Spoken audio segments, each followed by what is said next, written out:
जय श्री राम दोस्तों। आज मैं सटतिला एकादशी की कथा सुनाने जा रहा हूँ। कृपया ध्यानपूर्वक सुनिएगा।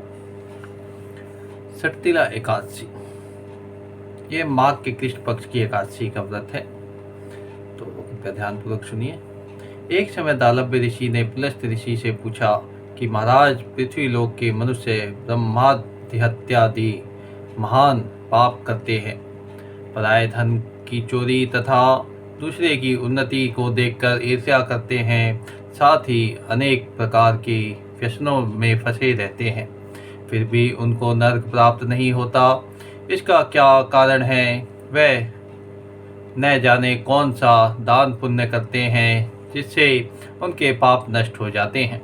यह सब कृपा पूर्वक आप कहिए। पुलस्त मुनि कहने लगे कि हे महाभाग, आपने मुझसे अत्यंत गंभीर प्रश्न पूछा है।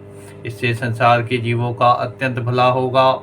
इस भेद को ब्रह्मा, विष्णु, रुद्र तथा इंद्र आदि भी नहीं जानते, परंतु मैं आपको यह गुप्त तत्व अवश्य बताऊंगा।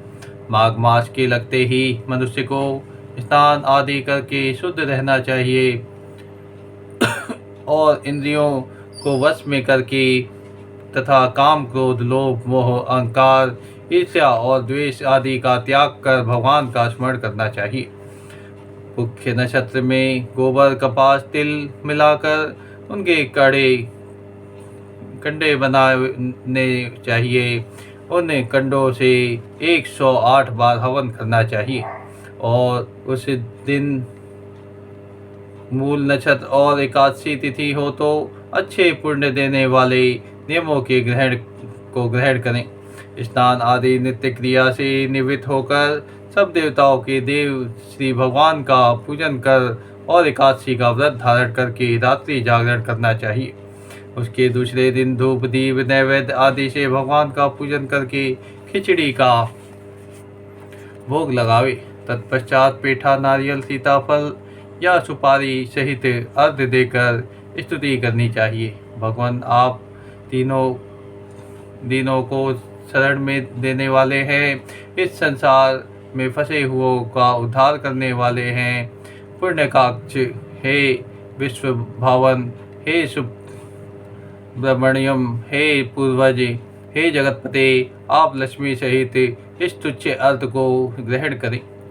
इसके पश्चात जल से भरा हुआ कुंभ घड़ा को दान करें और ब्राह्मण को श्याम गौर और तिल पात्र देना ही भी उत्तम है। तिल स्नान और भोजन दोनों ही श्रेष्ठ है। इस प्रकार जो मनुष्य जितने तिलों का दान करता है उतने ही 1000 वर्ष स्वर्ग में वास करता है। एक तिल स्नान, एक तिल का उपटन, तीसरा तिल का हवन, तिल का तर्पण, तिल का भोजन और 6 तिलों का दान, ये 3 तिल के 6 प्रकार के प्रयोग होने के कारण यह सटतिला एकादशी कहलाती है। इस व्रत के करने से अनेक प्रकार के पाप नष्ट हो जाते हैं। इतनी कथा कहकर पुलस्त ऋषि कहने लगे, अब मैं इस सटतिला एकादशी की कथा तुमसे कहता हूँ।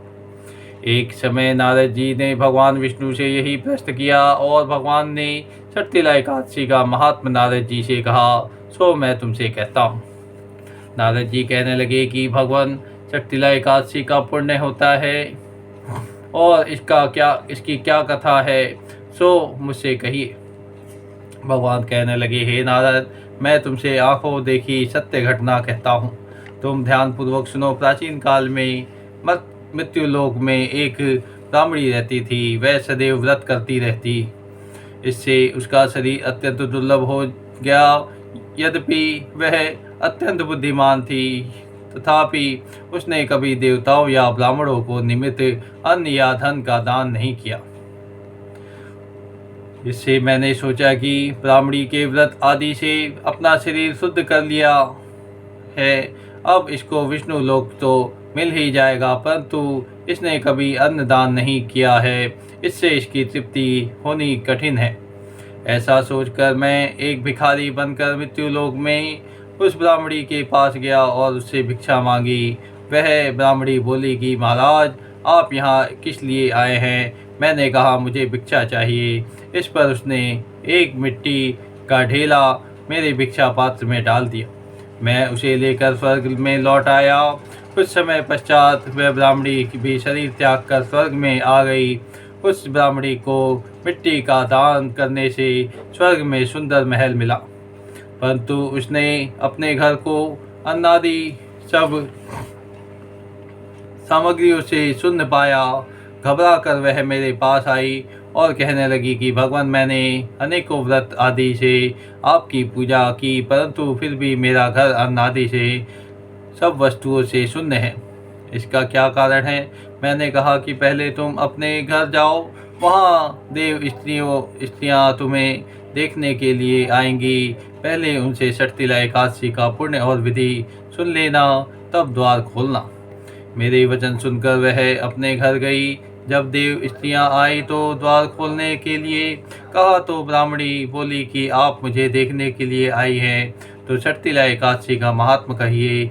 उनमें से एक देव स्त्री कहने लगी कि मैं कहती हूँ।